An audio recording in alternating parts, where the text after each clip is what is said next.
Assalamualaikum warahmatullahi wabarakatuh. Saya Safitri Lailatun Nufus izin untuk menjelaskan mengenai evaluasi pendekatan sifat. Kemajuan signifikan telah dicapai dalam mengidentifikasi karakteristik dan keterampilan yang terkait dengan efektivitas dan fasilitasi manajemen. Namun, jalur penelitian ini terhambat oleh beberapa keterbatasan metodologis dan konseptual. Kebanyakan studi sifat itu tidak dipandu oleh teori yang menjelaskan bagaimana sifat berhubungan dengan efisiensi dan kemajuan manajemen.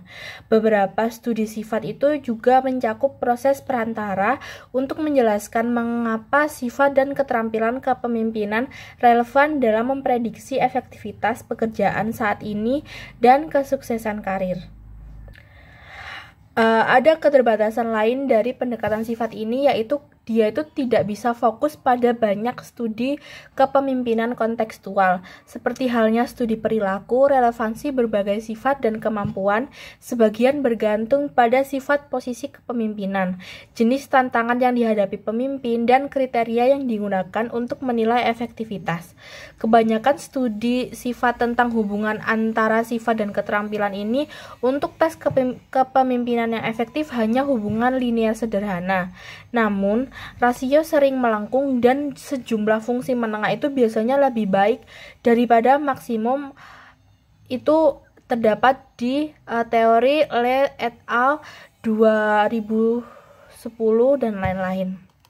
Pada tabel yang ada di 64 itu juga menunjukkan contoh sifat yang tidak diinginkan pada tingkat yang sangat rendah atau sangat tinggi.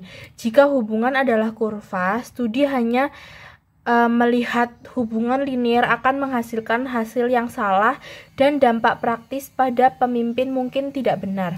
Sebagian besar studi itu juga meneliti bagaimana sifat atau kemampuan individu ini berhubungan dengan keberhasilan atau pembinaan kepemimpinan. Pendekatan ini tidak mempertimbangkan bagaimana sifat-sifat ini berhubungan satu sama lainnya dan bagaimana mereka berinteraksi untuk mempengaruhi perilaku dan efektivitas dari pemimpin itu sendiri. Pendekatan yang lebih komprehensif ini diperlukan untuk menguji kualitas kepemimpinan dan pola kemampuan yang terkait dengan efektivitas kepemimpinan. Pola optimal dapat mencakup keseimbangan antara karakteristik terkait. Misalnya, seorang pemimpin yang efektif menyeimbangkan kebutuhan yang kuat dengan kedewasaan emosional yang diperlukan untuk memungkinkan bawahannya itu diberdayakan daripada didominasi. Daripada berfokus pada ciri-ciri seorang pemimpin tunggal seperti CEO, kita itu juga dapat lebih memahami kepemimpinan organisasi dengan melihat pola sifat dalam tim eksekutif kita. Selanjutnya, saya akan menjelaskan mengenai apa saja pedoman untuk manajer. Penemuan bahwa keterampilan dan sifat tertentu secara aktif terkait dengan efisiensi dan kemajuan manajemen memiliki beberapa implikasi praktis bagi orang-orang untuk merencanakan karir manajemen mereka.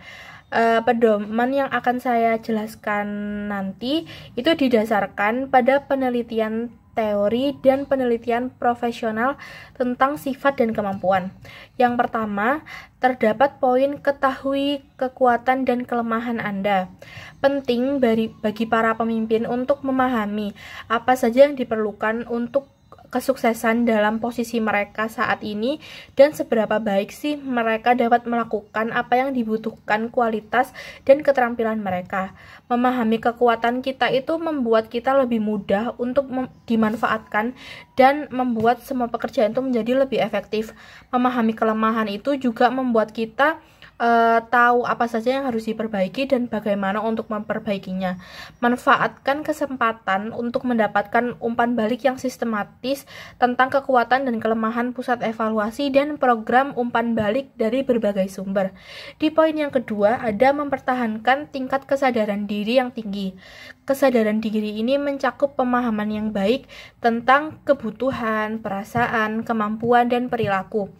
Mengetahui respons emosional terhadap suatu peristiwa memfasilitasi pemrosesan informasi dan pengambilan keputusan dalam situasi stres dan membantu kita tetap optimis dan antusias tentang proyek atau misi yang akan kita lakukan walaupun tugas yang kita emban ke depannya itu memiliki rintangan dan halangan yang harus dilewati.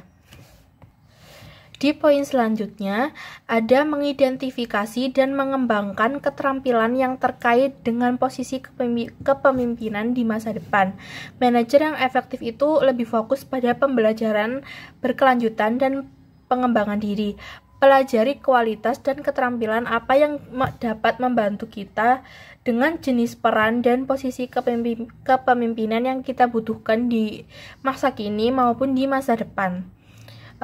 Kemudian tentukan juga keterampilan apa yang perlu kita tingkatkan dan terus mencari peluang untuk mengembangkannya. Di poin selanjutnya ada poin ingatlah bahwa kekuatan itu suatu saat bisa menjadi kelemahan. Karakteristik dan kemampuan yang menjadi kekuatan dalam suatu situasi nantinya juga dapat berubah menjadi suatu kelemahan seiring dengan adanya perubahan situasi. Orang itu cenderung menekankan keterampilan yang berepetisi atau berulang kali di awal karir mereka. Dan ketika keterampilan itu tidak lagi relevan dengan tren atau dengan masa yang sedang ramai pada saat ini, kekuatan yang di awal mereka kembangkan itu akan menjadi suatu kelemahan di masa kini karena mereka tidak up to date lah istilahnya. Misalnya sebuah studi oleh peneliti CCL menemukan bahwa manajer SDM yang berkinerja baik dalam tugas analitis tidak dapat mengembangkan orientasi tindakan yang diperlukan untuk mengimplementasikan ide-ide mereka ketika pindah ke suatu posisi. Dan di poin terakhir ada yaitu poin untuk melengkapi kelemahan. Salah satu cara untuk menutupi kelemahan adalah dengan memilih bawahan atau karyawan dengan kekuatan yang saling melengkapi dan memungkinkan mereka untuk bertanggung jawab atas aspek yang mereka kuasai atas pekerjaan mereka. Dalam beberapa kasus, mungkin tepat untuk mengalihkan tanggung jawab kepada orang yang sudah memenuhi syarat. Dalam kasus lain, mungkin lebih baik bagi tim manajemen untuk berbagi tanggung jawab atau masalah tertentu. Jadi, alangkah baiknya saat kita membuat sebuah perusahaan atau organisasi, kita harus menyeimbangkan skill atau kemampuan yang akan dibutuhkan nantinya dan karyawan atau bawahan kita itu juga harus memenuhi kualifikasi yang sudah kita tetapkan di awal. Sekian penjelasan yang bisa saya sampaikan. Apabila ada kesalahan mohon dimaafkan. Wassalamualaikum warahmatullahi wabarakatuh.